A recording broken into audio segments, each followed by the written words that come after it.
Hello and welcome to the American Cinema Foundation Movie Podcast. I am your host, Titus, and today I am joined again by my friend Pete Spiliakos to talk about Rocky, Sylvester Stallone, and the whole series of movies and his career, his development as an artist, and his own understanding of his achievements, of his place in the culture. Pete, thanks a lot for joining me. How are you doing? A new Creed movie is coming out. The previous Creed movie was a very worthy successor to Rocky and really better, more coherent than all the Rocky movies after the original, and it portends maybe a better franchise even. And it's a great opportunity to talk about Rocky, which came out 42 years ago, was a shock in the climate of the 70s and in the culture of the 70s, and nevertheless was true to what was really dark and threatening American self-understanding and confidence in that era. I'm doing outstanding. It's a pleasure to talk about these movies, especially Rocky, which is an all-time great movie, and Rocky sequels, which are not necessarily all-time great movies, but they're all very interesting.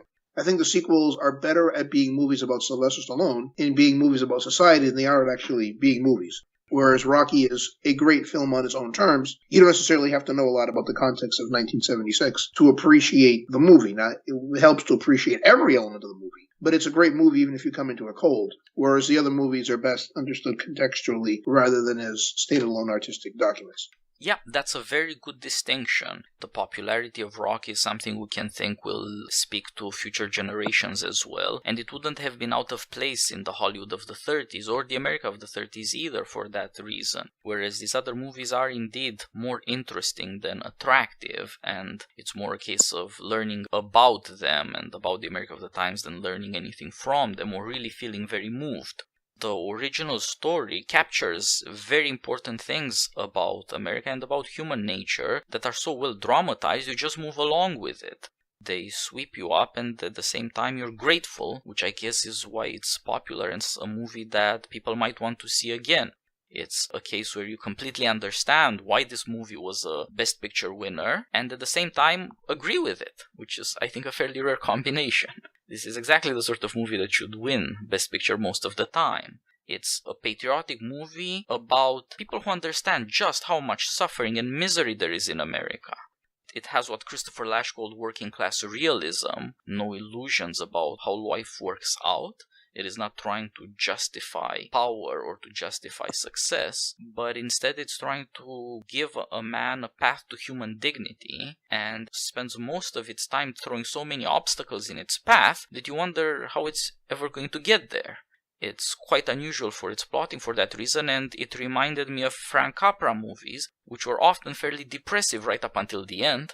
Which is actually true. I mean, one of my friends likes to say that It's a Wonderful Life is, the scariest and most depressing Twilight Zone episode of all time, right up until the end. It's a Wonderful Life shouldn't open with angels talking. It should be open. Picture a man who's lost everything. I mean, that's much closer to the themes of It's a Wonderful Life than our popular culture's understanding of It's a Wonderful Life. It was a very saccharine movie. Rocky's power as a movie is grounded in its humanity. It's rather unfortunate, or a mistake, that people remember it as a fight. And they don't even remember it as a fight. They remember it as a fight that Rocky wins, even though he lost, which basically sets up the sequels. And one of the reasons why people come back to Rocky over and over and over again is that setting up Rocky's character is what gives the fight its stakes. And we don't actually see very much of a fight in that movie.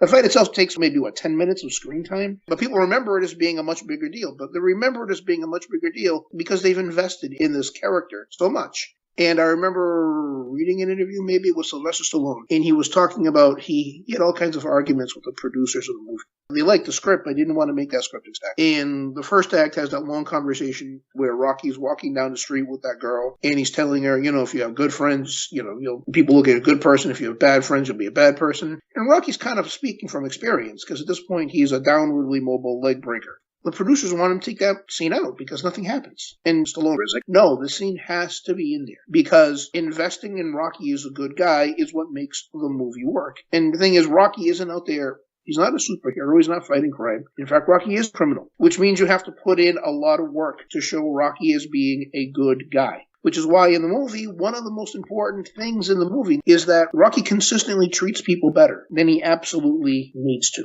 He brings a passed out drunk into a bar. he humors Paulie. Every time he meets somebody, he is able to rise above the situation and be a little bit nicer than he really needs to be. But that's also set against a rising tension within him. In other words, if Rocky's nature is just sweet, there's no drama to him being nice to people. But from the very beginning of the movie, to him getting beat up in the fight, to him obviously being gouged by the promoter, to another quiet scene where seemingly nothing happens, is he's in his tiny apartment and he looks at his picture of himself, and he sees this kid with all this potential, and he's seeing the squalor of his life. He's not just being a good guy. He's rising above this extremely intense pressure, this disappointment, this resentment. Insult after insult. He overlooks them, and he's better than he absolutely needs to be, which makes him more admirable. And the thing is, a lot of the obstacles he's facing, they're not necessarily giant obstacles. It's not a shootout. Mickey took away his locker because he's a loser, and Mickey's so intensely disappointed with him.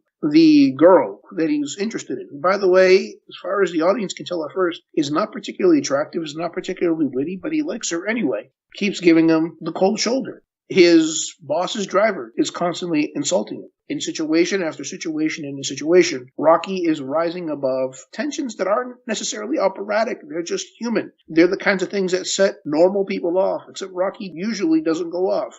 There's one scene where Rocky goes off. That's the scene where Mickey asked him to be his manager after Mickey had hilariously insulted him earlier in the movie, several times. You're a tomato. Or the other time, and he says, it's a living, it's a waste of a life. And all that self-loathing, all that loneliness comes out, and he yells at Mickey. And it's actually a terrific scene. It's a very well-acted scene. There's a lot of times where Stallone doesn't get the credit he deserves as an actor. But what does he do immediately afterwards? He chases Mickey down, and he puts his arm around him. And we don't even really see what he says, because by that point, we've established Rocky's character so well that we don't need to see what he says. Yeah, you're right that scene is crucial for Rocky because it's one of two places where you see this contradiction between his consistently good-natured and, on the other hand, his self-loathing, his anger at the world for everything that has been denied him, for every failure he has had to suffer. Even there, he hides from Mickey in his own apartment up until Mickey, humiliated, defeated, walks away. And only then does Rocky start shouting at his former coach, because it would be too much to do it in person. It would be too unkind. And you're right, then he chases him down, and that gesture, you see it in a long shot, putting his hand across the old man's shoulders. You get a sense of how vulnerable both of them are, and how Rocky extends a kind of protection, and at the same time gets something he also needs from this old man who really does have the knowledge and discipline. It's a beautiful scene. You see people who have so much defeat behind them that they don't really have any reason to get up in the morning anymore. But they can help each other, and they can get over their misery in order to do this together. Mickey in the apartment was shouting at Rocky about all his own defeats and sufferings and the misery that has built up in him for so many decades, while Rocky is hiding in the bathroom. Mickey as well, he's not just the angry Irish guy. He's not just humiliating people or saying I'm a businessman. He also had a life, and at that point it can be revealed because he has something in common with Rocky. And of course with everyone who has gone through serious failure, humiliation, rejection. Through seeing that somewhere else in America there's great stuff going on, other people live blessed lives, why can't it ever be me? So that's a lot of the emotional power of the movie right there. And you're also exactly right about the importance of this good character. Now, once you see who Rocky really is, and he does have a certain ambition, a certain pride, he wants to do something with his life, you see what it means to get this story right. If you want to see a caricature of Rocky, where this I'm a good-natured American is played until utter absurdity and meaninglessness, it's called Forrest Gump, and it's a far more celebrated movie, although it's in comparison. There's no real humanity. That character is not allowed to experience his own life. And so you see what the temptation would be making this movie about how crazy America gets, but this character is always there in his sainted simplicity. Rocky is not there in his sainted simplicity. He has suffered all this stuff personally. Everything you see on screen, the grime, the misery, the dirt, the poverty, the assholes left, right, and center, everything in the lower classes, and you're right, he's failing at being part of the lower classes at that. Everything there has hurt him, and it comes out in various persuasive ways, precisely because the movie never hurries past where does Rocky live.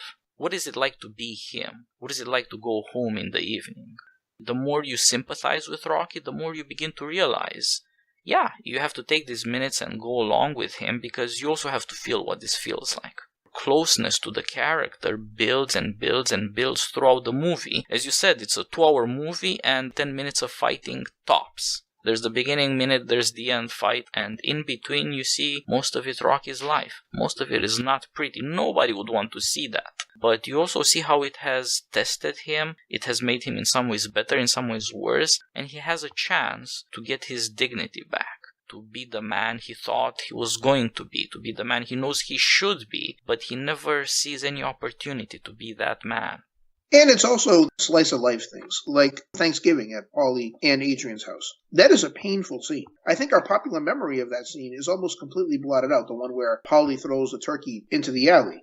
It's so unpleasant, and people went out of the movie feeling good, but that's one of the feel-bad scenes of all time. These aren't necessarily class issues. Okay, Paulie is a jerk. But something like that could have played out in almost any context. But it's one of those things where, over and over again, Rocky isn't tested by getting punched in the face. Rocky is tested by how do you respond to your circumstances that are on a very small scale. And the fight itself works as a symbol to how Rocky has lived his life. And if you don't have those establishing scenes, that's the real struggle for the character. Can Rocky rise above his own self-loathing to realize that he's not really a bad guy and he's able to do something better than be a leg breaker, which is the real source for Mickey's disappointment with him. Mickey's disappointment isn't just that Rocky could have been a marginal elite level fighter but instead became a leg breaker. It's that he became a leg breaker instead of getting a real job, which is an interesting dichotomy with Paulie, because Paulie has a real job. Paulie's a working class guy. Paulie has a house, whereas Rocky just has a grimy apartment. Yet at the same time, Paulie wants to become a leg breaker like Rocky.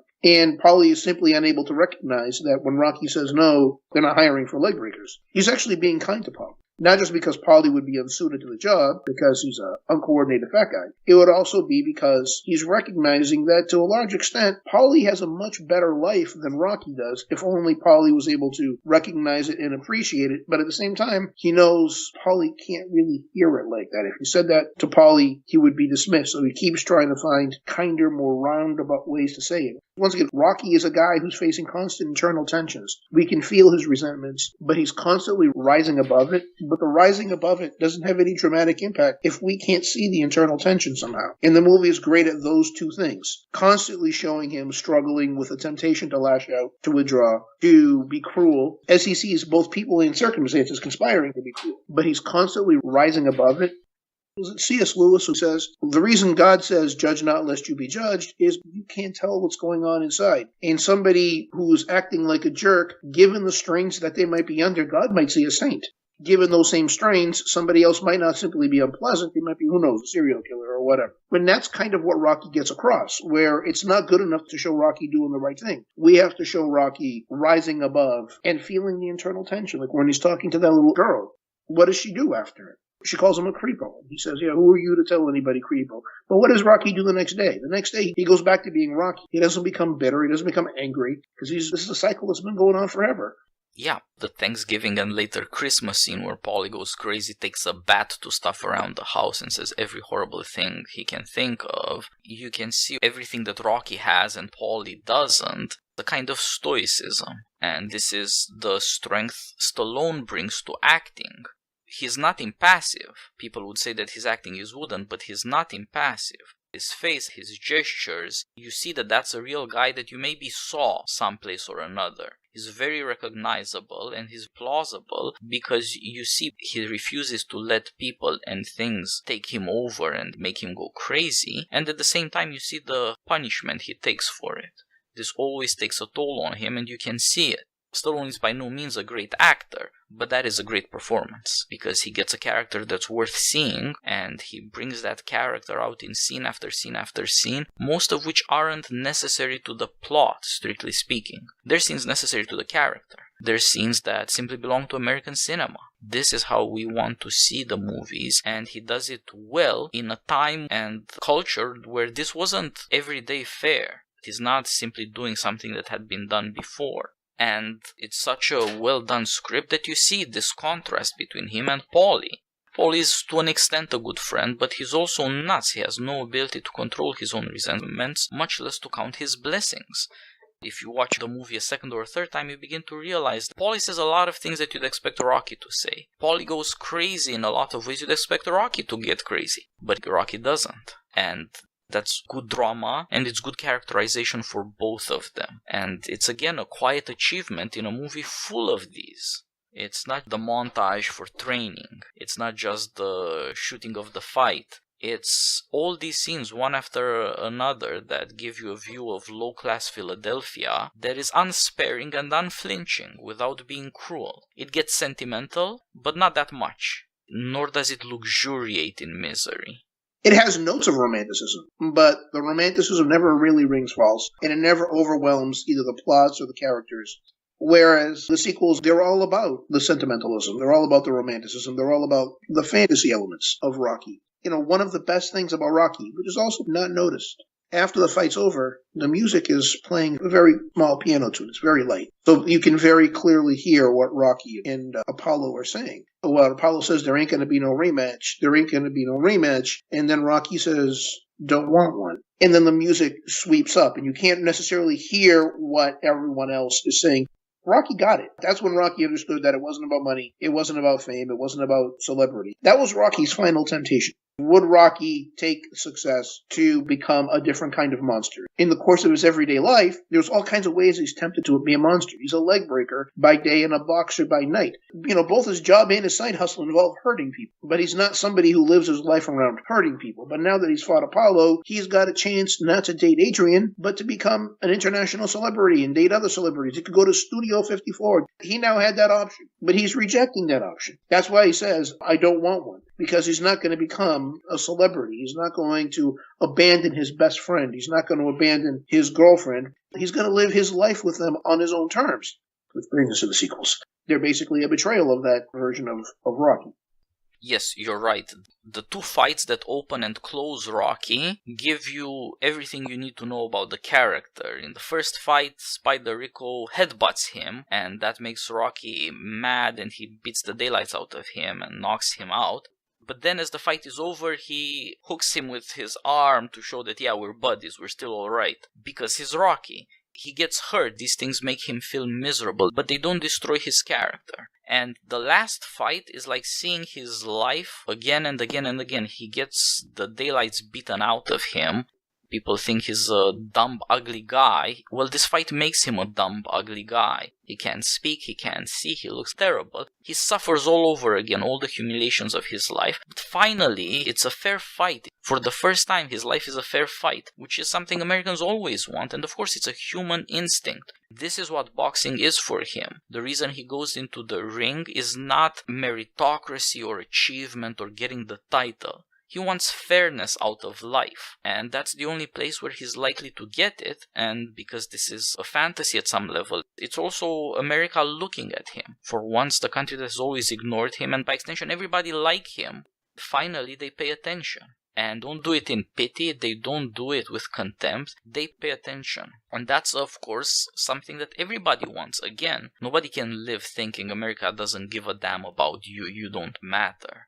At some level you have to be part of America, and so the personal and the political are put together in a story. This man's tragedy and the tragedy of his country, his social class, they're put together in a rather artful way that never gets didactic, never overstates things or turns into propaganda, which of course must have been a temptation one way or another at every point in the script.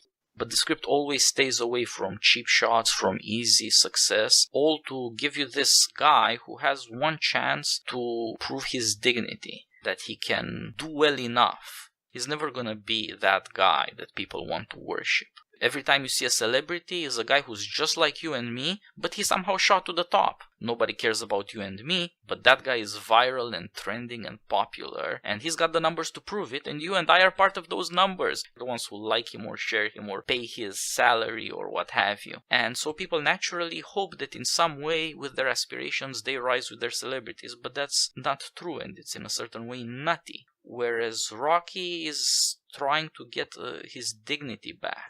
He's not trying to sell a national fantasy, much less sell himself on that fantasy.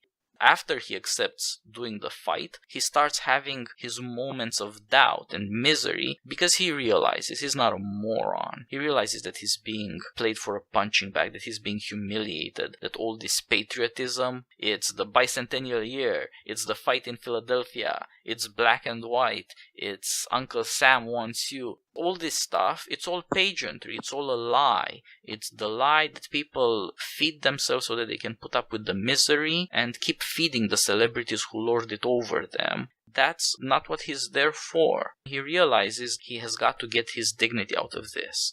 That's what defines who Rocky is. Why didn't he ever get a job somewhere? Why didn't he ever do some kind of factory job or some slaughterhouse job like Paulie does or something like that? He is defined by being a warrior. He knows that this is insane, that you have to be stupid to be a fighter, that it's miserable. And he tells Adrian as they fall in love, he doesn't hide his own self-loathing or his own realization that this is not what he should have done. He tells her, the worst thing in the world is the morning after a fight. Everything that you thought in the moment, all the energy, all the striving, you all pay for that illusion. Every ache in every place, and they don't go away, and the world isn't there, and there are no rewards. You're alone in your misery, and you have to live with it. He knows all that. But he's an honorable man. There is a relationship between the fact that he's not giving up on being better to people than people are to him, and the fact that he's angry at the world that has given up on him. There's no honor for the honorable in this slice of America, at least. And honor, it's bought and sold at celebrity shows. And that really is a disgraceful thing. Rocky, his patriotism is not about having success, patting himself on the back and snowing the country, saying, you people are great for putting me on top of you all. He loves his country, but it's breaking his heart. That's what patriotism feels like to him, and that's what it feels like in Rocky. You recognize America at every place in the story. Most of it is ugly, but it's still lovable. That's an unusual achievement. One of the themes of the movie is transcending the fighting. Now, on one level, it's not about winning because where does the music reach a crescendo in the fight? When Rocky gets up, when he actually breaks Apollo's ribs and gives himself a realistic chance of winning the fight in the final round, the music is actually much lower because that's not the important part. The important part was Rocky getting up, not in the final round, but in the second to last round. That was the emotional high point of the fight. He's transcending boxing itself. I mean, when Rocky ends, do we assume that he's going to go back to being a leg breaker for the mob? Nope. So why do we assume he's going back to being a boxer? He specifically said he's not going to be a boxer. The fight itself is a final stage to Rocky moving on from being a boxer. He's a marginally talented fighter who is aging. It's why the movie doesn't entirely tip over into romanticism. Rocky at his best is not quite as good as Apollo at his absolute worst, because Apollo isn't taking the fight seriously, he isn't training seriously, he's not focused. Apollo still wins the fight, but at the same time, Rocky can now move on. But at the end of the day, partly because of the audience and partly because of Stallone, Rocky didn't follow the course that the movie itself implied. Rocky 2 would be a movie where this guy is living down celebrity, he's back in his old neighborhood, and he's trying to make some kind of decent life for himself there. It is not a movie where all his self-doubt, all his physical hurt, all his knowledge of his mortality and vulnerability has been washed away, and he's been turned into a killing machine. Rocky ends with the end of his career. He has his Aristea like a Homeric hero, his moment of greatness, and his specific greatness is endurance. He has great heart. That's it. He's not a winner. He's never going to beat real fighters. Apollo Creed is a kind of Achilles. Fast and strong, nobody has gone the distance with him. At his worst, somebody like Rocky who has so much endurance and of course will pay for it for the rest of his life, that doesn't magically wash away in the sequel. He will be able to humble this guy a bit. There won't be no rematch. That anger and that show of contempt is fear, awareness of the mistakes he had made. Apollo realizes he failed at a very important level. He was too arrogant to be serious. Rocky is too serious to be arrogant. He's not a winner. He doesn't think he's a winner. He's not looking for a future of fake victory, of fake success, of fake immortality and fake power. He's not trying to climb up on that pedestal and be the Greek god America can worship. The only scene outside the fight where you see his muscles, his physical shape, when he's trying to seduce Adrian, you see all his insecurity and vulnerability. He knows he's not a living statue for America to worship. If this girl loves him, then he's okay with that. That's good enough. And instead of getting that, America and Sylvester Stallone conspire to tell us all these other fairy tales we should be talking about now, where all our success worship can be moralized in various aspects. I think Rocky 2 does extend one theme from Rocky. Rocky isn't just about a fighter. It's not even about Rocky. It's about Stallone as an artist. And there was always a pro-celebrity streak. And it's there in Rocky if you look really closely. When Rocky says he wants to go the distance to prove that he's not just another bum from the neighborhood. That's Stallone talking about his own ambitions as an artist. He doesn't want to be just another guy. Rocky 2 is about the conflict between celebrity and the lure of celebrity and other aspects of life. In other words, you have a wife who's in the movie now an obstacle, and she doesn't want him to fight, and Rocky is failing at every other thing he might do, and he goes back to being a fighter, because at the end of the day, it's not about being a successful businessman or a worker or a dad or a husband. It's about that win in the ring. And to some extent, the ring can be a metaphor for being a Hollywood celebrity. That was the internal struggle, I suspect, that Stallone was facing. He was basically a screenwriter who slingshotted himself into being an actor by writing this outstanding script. And the movie is trying to harmonize all the elements of his life. In other words, he wants to have artistic integrity. He wants to tell important stories. And, he's growing up himself. There's family issues. But in reality, since it's a movie ultimately about a fight, it doesn't actually harmonize them. It's about the triumph of celebrity, the triumph of being in the arena, the triumph of being seen to be a winner over every other element of life. The movie tells us that Rocky can have it all, just like Stallone can have it all. His celebrity, his traditional family life, artistic integrity, and he can have all the money, and he can keep making sequels to Rocky, no matter how much they undermine the theme to the first Rocky movie. The movie ultimately fails because he can't. You can see it both in the movie. You can also see it also in Stallone's life. You do have to make a choice, and he made his choice, and the public made their choice. They chose a fantasy version of Rocky, who was a very flattened out, very strange, very selfish version of Rocky, over the guy that they liked in the first movie, because they liked certain of the superficial elements over the humanity. And the movies themselves become more and more disconnected from reality. Which isn't to say they're entirely bad. Stallone's a little bit out of his time in that Stallone is a great writer of vaudevillian skits in an era where vaudeville is not a respected form of comedy. The Cologne ad is a hilarious vaudeville skit. Made 30 or 40 years earlier, it would have been a classic.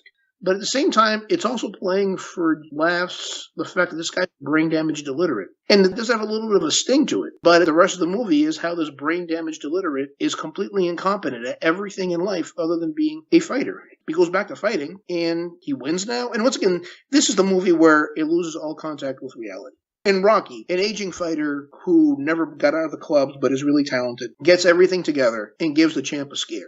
In the second movie, the ultra-talented champ somehow loses to this guy.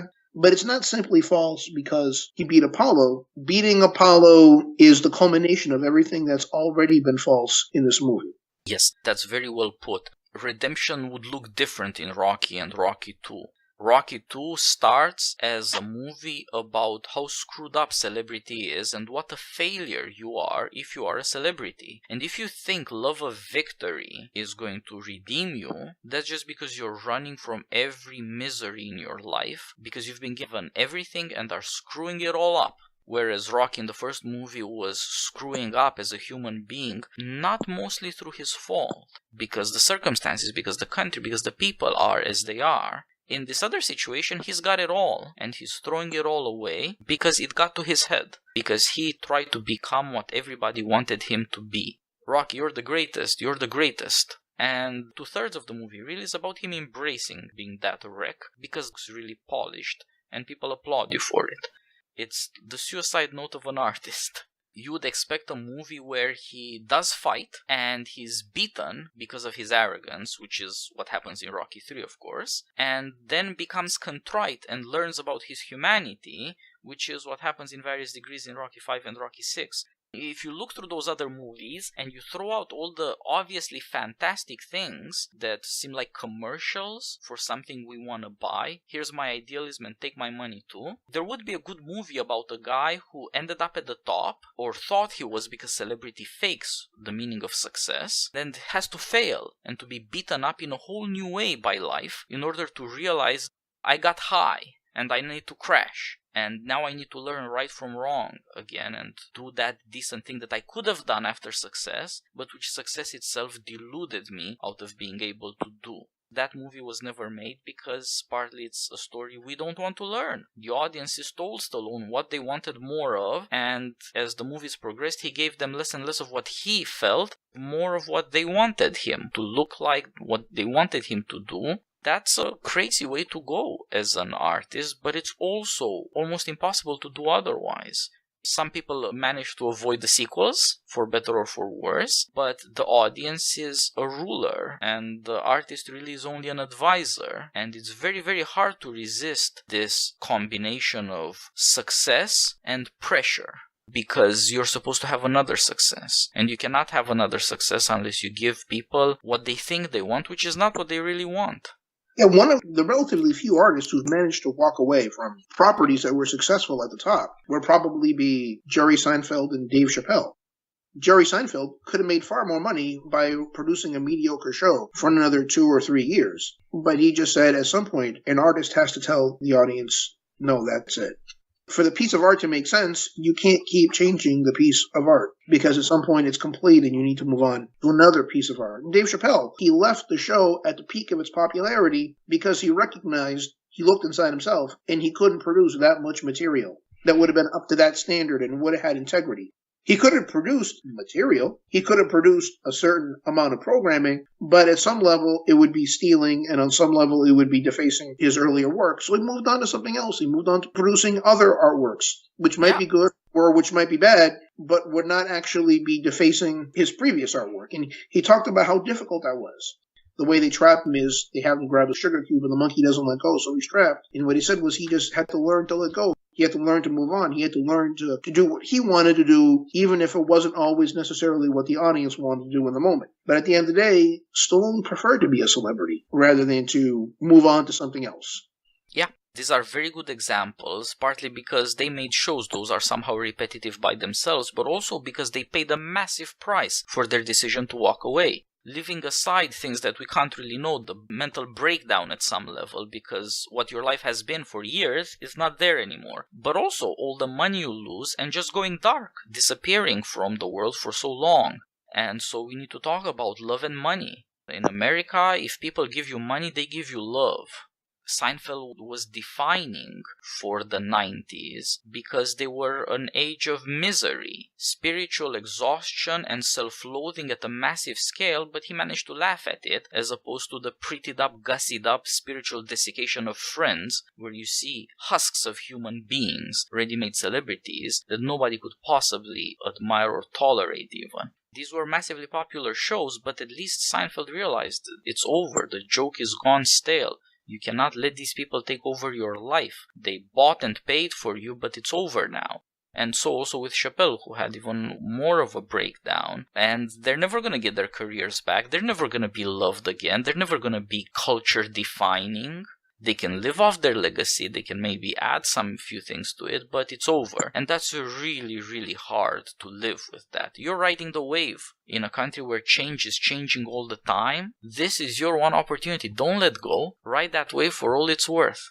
And nevertheless, they instead embrace normality, however shocking it's got to be. That's something that Stallone could never do. What's worse is that unlike Jerry Seinfeld and Chappelle, who are basically teaching their teaching about things on their show, one lesson here, one lesson there, and all the fun in between, Stallone actually had a career. Stallone had Rocky, but then he moved on to Rambo, which is a very different sort of story, even if it has lots of similarities as an underdog story, if you want to put it in the abstract. There again, he completely screwed up a franchise because he couldn't walk away, and he kept doing this. And of course, we'll do a Rambo podcast another time. But he had options, he had other ideas, and after his celebrity collapsed in the 90s, he actually made movies that are interesting. Copland is famous, but there are others that are good movies to watch and have none of the insanity of the sequels, but they also don't have any of the greatness of Rocky, and also, what's worse for him, none of the success, none of the glamour, none of the worship that comes with money and timeliness in America. And that's the thing that's so hard to live with, and so hard to live without when once you've had it. Nobody wants to give it up, but everybody knows that it's gonna go away. This is not your property. You are the property, and you will be discarded. Try as you might, desperate as you get, something else will show up. You cannot change people's love of novelty. You can only be the novelty for so long. What's interesting is he does seem to have a lot of self-awareness about the issue of celebrity, and he seems to document it. But at the same time, he seems helpless to deal with the problem. It's like talking to an addict who keeps relapsing. The Rocky movies are not blind to what he's doing to his own career, to how progressively less ambitious they are becoming. They're not even blind to the irony of their own existence. But at the same time, he doesn't stop doing it. Within the Rocky sequels, especially Rocky 2 and 3, there's a lot of self-loathing in which the author is confessing about how guilty they are. That on one level, these movies are not proud of themselves. And the author is confessing within the movie. He's winking at the audience that, we are conspiring and creating junk here. Now, I actually don't think they're totally junk. They all have certain redeeming qualities. If you weren't holding them up to the standard of the first Rocky, I think Rocky 4 is a very entertaining movie. But thematically, they're all betrayals of the first Rocky movie. There's no amount of wit that's going to change that until you can reconnect with those themes of the first Rocky movie, which Rocky Balboa halfway does, and in which Creed, I think, more completely does. You still have that problem. It's an okay movie, but at the same time, you don't get that same feeling. And Stallone isn't the only addict. We keep going back to Star Wars movies because we keep expecting movies that make us feel like Empire Strikes Back did, but none of them do.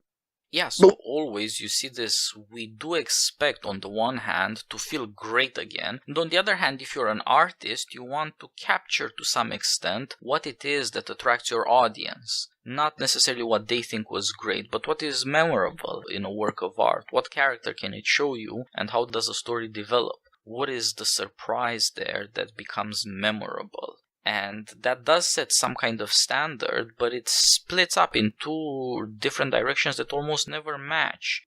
On the one hand, the audience wants a certain feeling of familiarity. I possess this character now. But on the other hand, you can't keep telling the same story. You can't fake the surprise. You would have to actually figure out what is there left to say. But often what's worth saying is not something artists feel they could persuade audiences to listen to. People would have to lower their expectations some, and artists would have to raise their level of courage and risk-taking, and it almost never seems to happen. We are somehow condemning by success the very things that really get at something worthwhile to us. Also, it isn't the audience's job to know what they want. You see this in Star Wars. In Empire Strikes Back and Star Wars, people loved lightsabers. But one of the reasons why they loved lightsabers is that every time a lightsaber is activated in those two movies, it's almost a holy moment. So you have the Lucas prequels, they have a lot more lightsabers.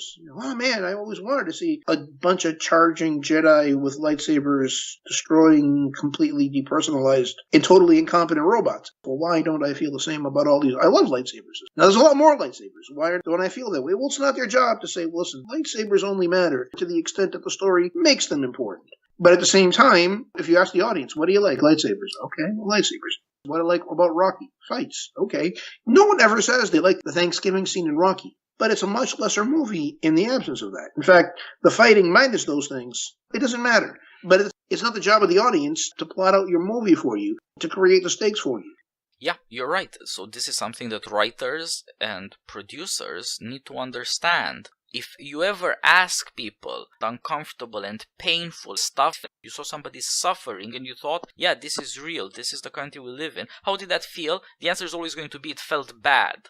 Nobody comes in for that. Nobody says, this is what I want. Could I have this 24/7? But that is the thing that makes it worthwhile. Memorable. It raises the stakes. It makes the dramatization plausible. And the writers and the producers somehow never have the guts to say, you know what? This is how it's going to have to be. You get the happy end after 2 hours of the drama. You'll love it when you go there. You'll come back for it. It doesn't matter if you think that, nah, it's unpleasant, I don't like that, I would like more fun.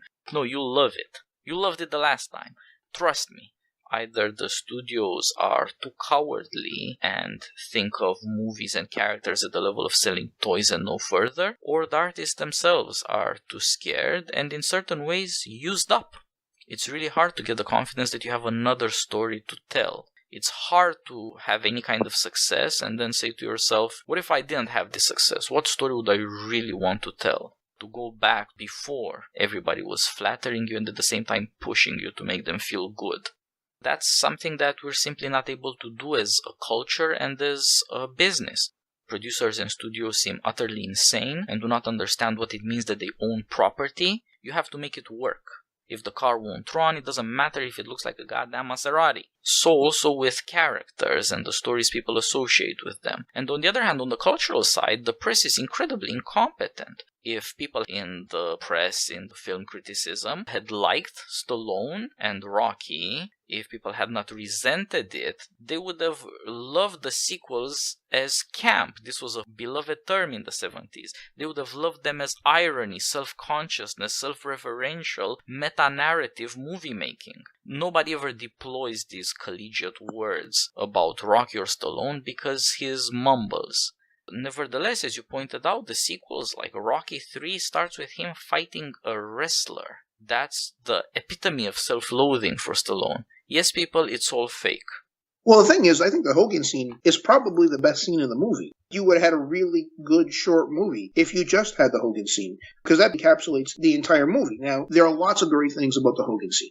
The dialogue between him and Mickey, there are some really sharp lines in there. This is like stuff that would have been in a 1930s vaudeville act, a high-level vaudeville act, because both Stallone and Burgess Meredith have terrific comic timing and they play off each other very well. It's a very good scene, but as you point out, it's all phony. It's all a joke. His life has become phony. His life has become a joke. But at the same time, he's not just talking about what Rocky's life has devolved into. It's about what Stallone's career has devolved into. In other words, he has all the superficial elements of success, but success has hollowed him out as an artist. And instead of having a deadly serious fight with Apollo Creed, now he's having a show fight with a ridiculous clown in the form of Hulk Hogan.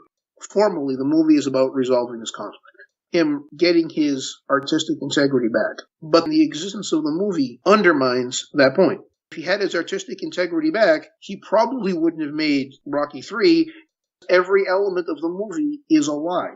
You need to get the Eye of the Tiger back. Well, the Eye of the Tiger would be Sylvester Stallone going and writing another script about something else. It might even be about doing what he eventually did and letting some other hungry writer tell a Rocky story with him. But he's not willing to do those things. He's cashing in one more time. He's making another glossy movie about Rocky, whereas the first movie isn't glossy at all. This movie is entirely glossy. Every character looks like they've been laminated. It's all in the directing style.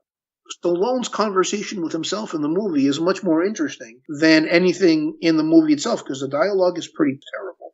Both the training and the fights themselves are completely ludicrous. About the only times in the movie that are emotionally affecting would be, Rocky's conversation with Mickey, where Mickey confesses that Rocky's entire career since Rocky 2, or maybe Stallone's entire career since Rocky, has been a fraud upon the public. There's a lot of artistic confession going on here. It's not confession and repentance. It's confession and then going into a conspiracy with the audience. The movie confesses that it's creatively bankrupt at the beginning and then says, but we're all going to go through with it anyway at the end. We're going to pretend that there's something credible about Rocky's training method with Apollo Creed. That a guy who was a plodding, marginally elite boxer 6 years ago, now in his mid-30s is suddenly going to become an agile boxer after having suffered so much more brain damage after being that much older.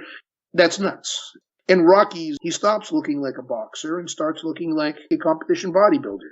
Everything about the movie is becoming less and less realistic. It's tipping over entirely into fantasy, but it's a fantasy in which the creators obviously, he hates himself for doing this. He's resenting the audience for doing this. And the audience at this point is looking at it less like the fight in the first Rocky movie and more like a fight in a Tom and Jerry cartoon, where if they were to start hitting each other with comically oversized mallets, it would be about as realistic as anything else that happens in the third act. Yeah, I hear you talking, I think this is what we're doing with most Marvel movies. Everybody knows the stakes aren't real, but they are comically inflated. But it's such a fun show and we're used to all these characters. How can we say no to the second, third, or fourth one? We can never say no, and they can't ever say no either. Some of them have something really worthwhile, and it's inevitably betrayed. Every time they pretend the stakes are real, we know the stakes aren't real. Everything that is at any point said will be taken back later. Well, there are a few exceptions, but mostly this is how it works, and this is where this comes from. Somehow in the 70s we turned cinema into B-movies without realizing it, and we did it the old-fashioned way of B from the old Hollywood of the 30s or from the novels before that. Sequels, serialization of increasingly pointless stories that show that neither we nor our authors can really deal with letting go of a character, at least for a while, at least up until something worthwhile comes. We gotta have that next installment.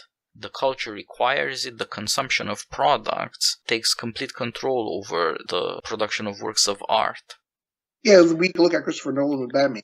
The trilogy ended with Bruce Wayne walking away like Lycurgus. You refound the city, then you leave, then the story ends. Doesn't really matter what he does after that. But you look at Marvel versus the Rocky movies, Rockies 2, 3, and 4, is that occasionally you will have character development that is both true and pleasantly surprising. You see that all over the Avengers where Rocket Raccoon and Thor and Iron Man and Peter Parker, they've all developed relationships. And you're right that the cosmic threat in the first movie is defeated, but it doesn't solve it because there's a cosmic threat in the next movie. But these characters are changing in realistic and human ways, which was an unexpected pleasure. Yeah, that's true. And it's underrated, actually, that they develop symbols of fatherhood, of friendship, of all sorts of things, depending on the character, that are actually well done. They dramatize something that we do like to see and that oftentimes is true. But, those aren't movies. No. Those are short stories. Ant-Man was actually a very good little movie about downwardly mobile single parenthood. Belongs to its own genre with Taken and Night at the Museum. They're very different movies, but they're all about what happens when you're a divorced, downwardly mobile dad. Yep. And Ant-Man and the Wasp wasn't as good because it couldn't find a similar thematic element. That's a movie about boomer retirements and golden parachutes and worship of Silicon Valley. And that's completely inhuman compared to Ant-Man, which was really humanistic. You're right about that. But nobody cared about that, apparently, and so we got something else instead and all these other things. Somehow, when they get symbols right and they're worked out in a thoughtful way that you think this character has depth here, this is a human thing that I know about, then it all goes away, which is nutty, but somehow it's inevitable because of what we've done to the culture since the 70s. Well, they're all movies about reconciling what it's like to be a single dad. In other words, you're going to have your own romantic relationship. You have your kid. You're downwardly mobile. You're probably not going to be the economic success of some of your peers. And another movie that's like that is The Santa Claus. They're all actually the same movie, even though some of the thematic elements are different. But those movies end with reconciliation. They're done. That's why Santa Claus 2 is not a particularly good movie, because the center of Santa Claus is his relationship with his kids. So if you remove that, it's gone. Taken is absurd, not just because his family keeps getting kidnapped. It's that this particular arc is over now. And since he doesn't have the arc of how to become a father in the context of being divorced, now it's just empty. And yet you have the same problem with Night at the Museum. It's not about his relationship with the son anymore. Suddenly it's a relationship between him and a mannequin. Granted, that mannequin is Amy Adams, and I find that really tempting. But it's not really as engaging a story. Just like with the Rocky sequels, you have some of the externals, but you don't actually have the emotional drivers of the original movie. Whereas, to be fair, the Rocky sequels, a lot of them tried to find new emotional drivers. I don't think they succeeded, and Rocky V was a very ambitious movie that was a complete failure. Rarely do you see a movie that's that bad. It's Superman 4 level bad. But at least with Superman 4, nobody's trying to make a good movie. Everyone involved knew it was going to be terrible going in. With Rocky V, they're trying to make a good movie, but they just failed spectacularly. I think Rocky 4 is an extremely enjoyable little movie. It's not trying to tell a great personal story. They just shamelessly embraced the absurdity of what had happened. They cut all ties with reality, and they just tried to make a movie that would be visually stunning, that would leave the audience in awe. And every scene is created with this idea. The first Rocky movie tried social realism with elements of romanticism. I think Rocky IV is a completely surreal movie. It's closer in tone to Evil Dead 2 than it is to Rocky. And I don't mean that as a criticism. Rocky IV has a lot of really powerful visuals that don't add up to a movie and never really try, but at the same time, while you're experiencing them, they're perfectly enjoyable. It's like people who tell tall tales. Doesn't mean that they're not very attractive. Of course, if it hadn't been Rocky, you wouldn't be paying attention, but because it is Rocky, you can't really be satisfied with how fun it is because of what a travesty it is at the same time. Because the conflict is entirely fake. America in the 70s and Rocky in the 70s go together pretty well, sometimes very well in Rocky. America in the 80s and Rocky in the 80s have absolutely nothing in common in Rocky IV. It's just a Cold War fantasy, dramatized with the tools of Hollywood. There are Cold War elements to it, but they almost seem to exist in a dream logic. It's not even surrealism in the sense of Rocky is much more cut than he would otherwise be. You have one absurdist event after another. It's not exactly comedy, but you have James Brown singing Living in America on a floating stage. Then you have Apollo Creed in American flag underwear being killed by a giant Russian. Then Sylvester Stallone is outrunning a KGB car and running up a Russian mountain. And in a franchise where the movies have become increasingly absurd, the fight between him and the Russian, where he gets hit coming in and he flies backwards, 15 or 20 feet as if there'd been an artillery explosion. And if they had actually animated in a little mushroom cloud as it was happening, it would have actually hurt the movie. I mean, I think cartoon sound effects would have elevated the fight. Then he wins the Cold War by the end of the fight. The Russians are all cheering him and freedom, I guess. The movie becomes so absurd. If at the end of the fight he had won in the final round by having Apollo's trainer cut his arm off and attach a chainsaw and having him kill the Russian with the chainsaw, it would not altogether have been out of place. Yeah, there's no going around the increasing insanity of the stories or the removal from any personal reality we would recognize and understand. At the same time, it fulfills something all the Marvel movies do. Marvel movies are Christianity for people who can't get their asses in church, and so at the end of the movie, Iron Man has to sacrifice his life and then is resurrected. Or all the Guardians of the Galaxies do it holding hands kumbaya and they are all resurrected. We cannot get rid of the story of the Christ, we can just caricature it endlessly. Yeah, they have saved the universe, yeah, that thing happens. And you know what's cool about Guardians of the Galaxy? There will always be more. In the next movie there are more of them, in the next movie more of them still. That's a story about orphans. There are more and more of these stories. What's it like being an orphan? Why is this so traumatic? So is Deadpool. In Deadpool 2 there is actually a moment when a kid says, "You sacrificed yourself for me?" Just like Jesus did, kid. But it's Deadpool Jesus. He's cool. He curses. So this story keeps happening again and again and again and again with more and more insane ways that at the end give you a more and more insane, utterly cartoonish resolution to a plot that wasn't much to begin with. It's amazing because we keep doing this. Clearly we have completely devolved below the level of having plot in movies. We just have the working out of symbols that sometimes are done well because they're grounded in a human psychological experience that we all know at some level, but we don't often dare deal with. We don't talk much about divorced dads, downward mobility, PTSD with Iron Man or things like that. It's good to see them dramatized. You can experience it without having to say it out loud. But then they get nuttier and nuttier and nuttier. And we can't help it because we can't make that choice. Okay, let's tell a story worth telling. There's more in this character than just selling the toys. Let's tell a story worth telling. Neither as a culture with criticism and fans and all that, nor as a business. With Hollywood, can we really have this level of sophistication that happens in a first story? It's almost never matched in any of these franchises, but unlike in the past, the second, third, fourth movies, they make more money. And so they completely shut out whatever artistic impulses there are. And you can see that the fate of Stallone is also replicated in the fate of Marvel. Stallone was almost a star, was sort of a star, was a celebrity. The celebrities today, the guy who plays whatever hero some kid likes, those aren't stars. Those people don't have careers except as they are owned by Marvel. They're not gonna go away and make other movies that are great. They are owned wholesale in the public imagination, and Disney owns all our memories. From your pre-literate childhood at Disney World to your old age, all your memories will be owned by Disney, one character and his stories at a time. And they own the actors too.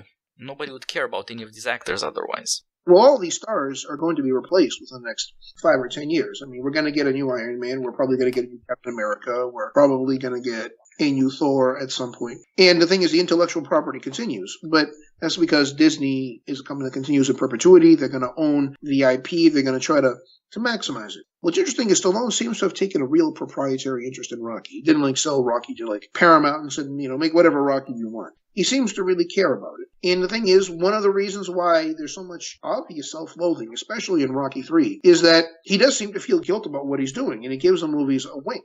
There's actually one scene in the middle of Rocky 4 where Adrian, the voice of reason, says, what's the point? What are you going to do? So you beat out the Russian. Apollo's still going to be just as dead. What difference does it make? And Rocky says, well, that's what I'm a fighter. That's what we do. And really? You're going to be 70 years old fighting somebody in a nursing home? That's what you do? The movie's telling you that Rocky shouldn't be fighting anymore. But both Stallone and the audience insist that he's going to fight, even though it doesn't make any sense. He's now, 39 when Rocky 4 came out? He should be trying to figure out how he should live as a post-fighter. Not going to rush him becoming an ever more fantastic version of his boxing self. And Adrian tells him. And what does Rocky do? He goes into his car and they start playing that music.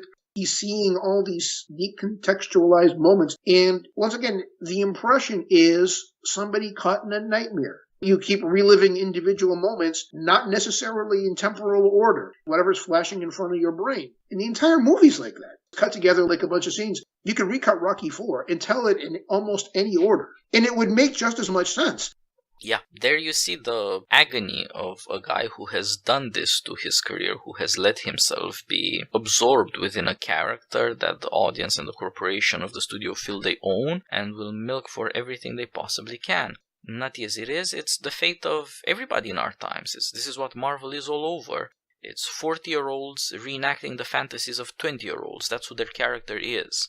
The only thing, as you said, is they will get rebooted themselves, and probably none of them will have careers otherwise. Their movies aren't big otherwise. They don't have a chance somewhere else, and that's a damn shame. Well, the one advantage that the Marvel movies have at their best, and I would include the Mad Max movies, they go to the level of folklore. You can tell different versions of the same story with different messaging. You can tell one kind of Batman story that's about personal vengeance, and you can tell another kind of Batman story that's about city building. You can tell one Superman story that's about community and another Superman story that's about religion. You can do the same thing with the Marvel stories. They don't necessarily have to have continuity. They don't have to be part of the same meta-narrative. There doesn't have to be continuity between Mad Max Movie 1 and Mad Max Movie 2. Mad Max is like Robin Hood. He's a story we tell ourselves. I thought one of the best descriptions of Mad Max is not our nightmare of the future. It's the far future's story about its own nightmarish past. It's people in the year 2500 telling stories about the year 2000-ish after some kind of disaster. And Mad Max is like Robin Hood, a story they tell about those horrible times. It's a very good point. To understand what our culture is now, you have to imagine the stories of Greek mythology, but without any Homer ever showing up, without any tragic poets. Just stories people tell. The characters have a lingering power over our memory. They instantiate a humanity that has been broken up into parts. There's no definitive account of human action, no real wholeness to human life. But there are people that excel at this or excel at that, or are memorable for this or are memorable for that. This is what our future will look like. It's a combination of digital technology that has this power. You can always bring back these movies and watch them again. And on the other hand, what Disney has, which is ownership of all our memories. And some combination of them will be like Robin Hood and Sherwood Forest, but for an age of corporate control of digital technology and intellectual property. That's the downside of the folklore element, that folklore only works because it's in the commons. If it's not in the commons, you don't have as much folklore. That's why people are so mad about Star Wars. Oh, you changed this about this character or this about that character.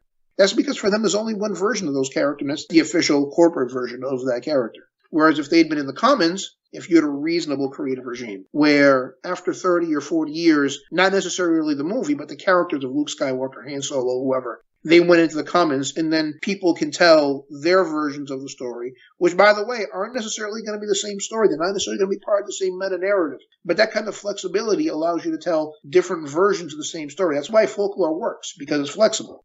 But since this intellectual property is going to be owned seemingly in perpetuity by a group of corporations, it makes it much more difficult to do that unless you have executives at these corporations who are willing to farm out these properties for those purposes, which is not necessarily predictable. Yeah. Also, on the part of audiences, there is an obsession with canon, which is completely meaningless. You don't have the authors it would take to make up a canon. Canons are always made afterwards, after you get to see which the great authors are. That's a figment of the past that will disappear. Kids who are brought up on YouTube are not going to have the sentiments about Star Wars that people who saw it in 77 have. This is going to disappear in a generation. Nevertheless, you will still have to face this other problem, that this is corporate-owned property. Disney has to go digital because America is going digital, but it can't do something like replacing characters with meaningless, vague, abstract content and make the Disney version of YouTube or Netflix. You would have to negotiate some way between making money, because that's what your business is, and on the other hand, getting new talent in to tell different stories. In theory, you could have both. I don't know if canon is the right word. I don't know that meta-narrative is the right word. There's a collaborative superstory. And that can create a sense of greatness, of bigness. And it can create some of the sense of the texture of real life. There's a place where a lot of different things have happened to a lot of different people over a lot of period of time. There's something to be said for that. But at that point, that's a responsibility. You have to keep telling worthwhile stories in this universe. Otherwise, it becomes meaningless. But at the same time, you need space where, this version of Han Solo isn't necessarily the version of Han Solo from Episode 4. He never met Luke. It's a story about a space buccaneer who's doing A, B, or C. Okay, in theory, you could have both. But once again, the nature of intellectual property makes that much more difficult. Yeah. Somehow with technology, this will be tested. Whether corporations retain ownership of characters in order to ensure fan loyalty, and you end up being a Disney American, or on the other hand, whether these things are somehow loosed upon the public and there's a lot of fandom and fan fiction, or some compromise between the two so that you can still make massive blockbusters but not simply own rights to the character such that it excludes every other form of popular storytelling. Well, Pete, thanks for joining me again, and have a great day. Thanks a lot, Titus. My pleasure.